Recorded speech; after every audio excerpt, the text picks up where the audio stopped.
باقی جو آیت بیان کی ہے اِنَّا وَإِيَّاكُمْ لَعَلَىٰ هُدًى وَفِي ضَلَالٍ مُبِينٍ، اس آیت کا مطلب سمجھیں۔ حضرت امام ابو اسحاق احمد بن ابراہیم الثالبی النشاپوری رحمہ اللہ تعالی وفات 427 ہجری تفسیر الکشف والبیان میں فرماتے ہیں ھذا علی جہت الانصاف فی الحجاج کما یقول القائل احد وکاذب ویعلم انه صادق وان صاحبہ کاذب۔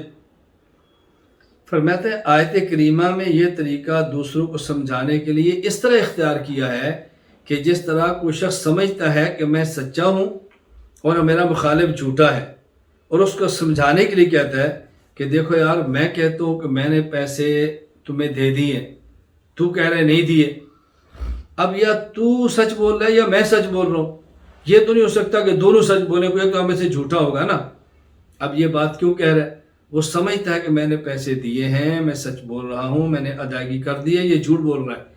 اپنے آپ کو صادق اور دوسرے کو کاذب سمجھنے کے باوجود طرز اختیار کرتا ہے بھائی دونوں میں سے ایک سچا ہوگا، دونوں تو سچے نہیں ہو سکتے نا۔ میں دلیل لاتا ہوں تم لاؤ، میں نے گواہ پیش کیے تم پیش کرو، میں نے ثبوت دیے تم پیش کرو، میں نے ثبوت پیش کیا میں نے پیسے دیے، میں نے دستخط تمہارے پیش کیے ہیں، میں نے تمہاری ویڈیو پیش کر دی ہے، یہ دو گواہ موجود ہیں، تو اب بھی کہتے ہیں نہیں دیے۔ اب دیکھیں نا کس طرح بات کر رہے ہیں۔ اسی طرح اللہ کے نبی فرما رہے ہیں کہ دیکھو ہم نے دلائل دیے ہیں، اپنے عقائد بیان کیے ہیں، مجھ پر وحی آ رہی ہے، تم اپنے ہاتھوں کو تراشے بتوں کو پوجا کر رہے ہو، پھر بھی تم حق پر ہو، یہ کیسے ہو سکتا ہے؟ یا میں حق پر ہوں یا تم ہو، دونوں تو حق پر نہیں ہو سکتے۔ یہ تو نہیں ہو سکتا تمہارا عقیدہ بھی ٹھیک ہو میرا عقیدہ بھی ٹھیک ہو، کسی ایک کا ٹھیک ہوگا نا، یا میرا ٹھیک ہو گیا تمہارا ٹھیک ہوگا، دونوں عقیدے نہیں چلیں گے، یا یہ چلے گا یا وہ چلے گا۔ میں نے دلائل دیے تم دلیل پیش کرو، بات یوں سمجھائی جا رہی ہے اور ہم نے کیا اس کا مطلب سمجھ لیا۔ تو حضرت امام نشاپوری فرماتے ہیں والمانا ما نحن وانتم على امر واحد، اس کا مطلب کیا ہے؟ ہم اور تم دونوں ٹھیک ہے، ایسا تو نہیں ہو سکتا۔ ان احد الفریقین لمہتد والاخر ضال، ایک ہدایت پر ہے دوسرا گمراہ ہے۔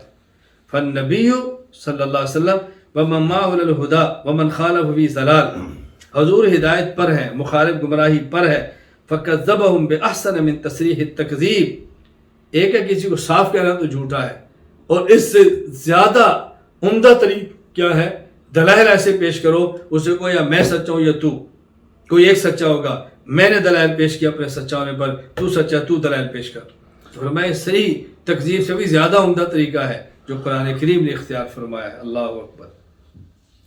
امام ابو الفدا عماد الدین اسماعیل بن عمر المعروف ابن کثیر رحمہ اللہ وفات 774 ہجری تفسیر ابن کثیر میں فرماتے ہیں وَإِنَّا أَوْ إِيَّاكُمْ لَعَلَىٰ هُدًى أَوْ فِي ضَلَالٍ مُبِينٍ هَذَا مِن بَابِ اللَّفِّ وَالنَّشْرِ۔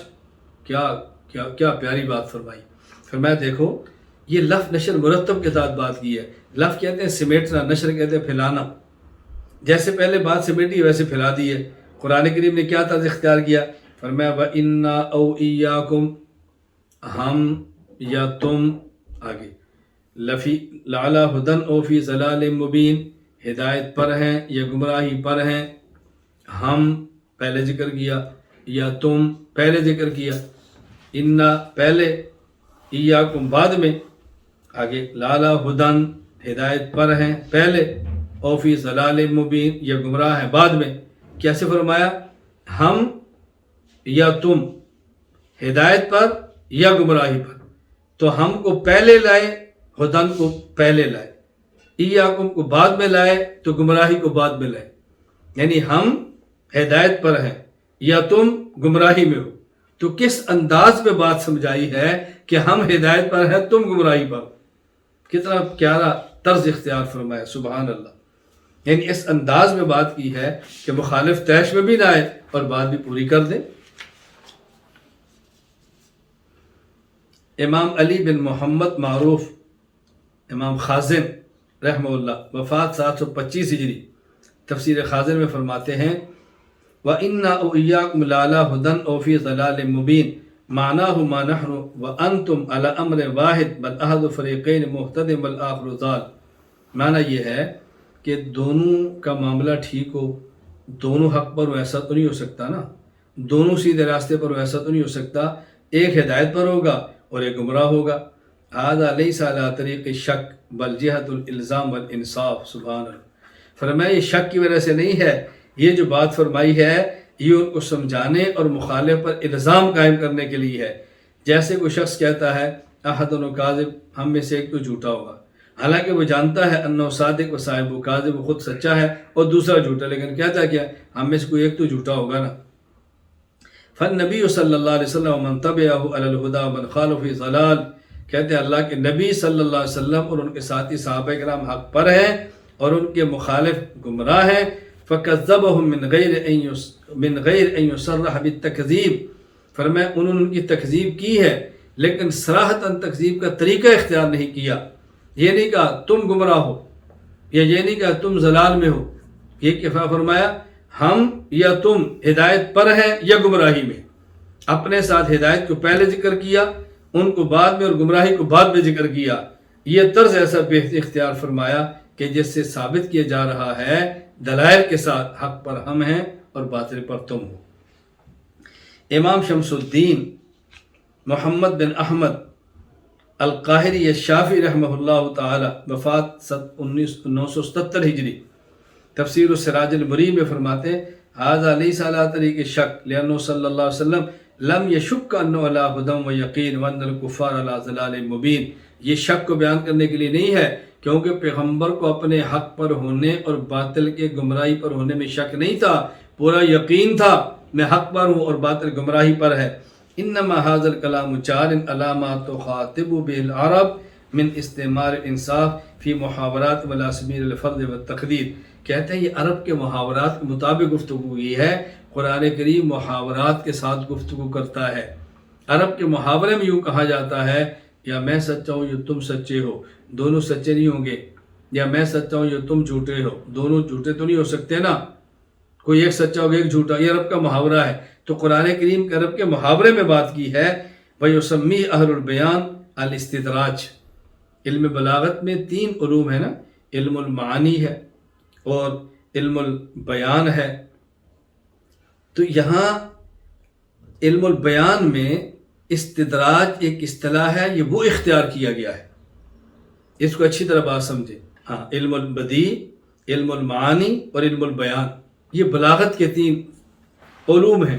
تو اہل بیان، علم البیان والے اس کو استدراج کہتے ہیں، یعنی فرض کے طور پر بات کہنا کہ دیکھو یار ایک بات تم کہتے ہو ایک بات میں کہتا ہوں، تو دونوں میں سے ایک سچا ہوگا نا، دونوں تو سچے نہیں ہو سکتے نا۔ فرض کر لو تم سچے ہو، دلیل پیش کرو، تم پیش کرو دلیل نہیں ہے تو پھر مان لو نا میں سچا ہوں۔ تو اس طرح گفتگو کی گئی ہے پیغمبر کا حق پر ہونا اور مخالف کا باطل پر ہونا بیان کرنے کے لیے۔ شیخ و تفسیر مولانا محمد ادریس کاندھلوی رحمہ اللہ تعالی، وفات 1394 ہجری، تفسیر معرف القرآن کاندھلوی میں یہاں فرماتے ہیں تحقیق ہم یا تم میں سے ایک فریق یا تو صریح ہدایت پہ ہیں یا کھلی گمراہی میں ہیں، یہ تو ممکن نہیں دونوں حق پر ہوں، اہل توحید اور اہل شرک دونوں حق پر ہوں یا دونوں غلطی پر ہوں۔ لا محالہ ایک حق پر ہوگا اور وہ ہدایت یافتہ ہوگا، دوسرا باطل پر ہوگا اور وہ گمراہ ہوگا، اور دلائل سے توحید کا حق پر ہونا روز روشن کی طرح واضح ہے۔ لہٰذا آپ ان سے یہ کہہ دیجئے کہ جب شرک کا باطل ہونا اور مشرک کا مجرم ہونا ثابت ہو گیا، آگے پھر تفسیر بیان فرمائی۔ بہرحال خلاصہ میں کیا ہے، میں نے آپ کی خدمت میں عرض کیا ہے، عقائد کے معاملے میں یہ اعتقاد رکھنا ضروری ہے، ہمارا عقیدہ حق ہے اور ہمارے مخالف کا عقیدہ باطل ہے۔ اللہ تعالی ہم کو حق پر ثابت قدم رکھے، ہمارا خاتمہ حق پر فرمائے، ہمیں اہل حق کا ساتھ دینے کی توفیق عطا فرمائے۔ وآخر دعوانا ان الحمد للہ رب العالمین۔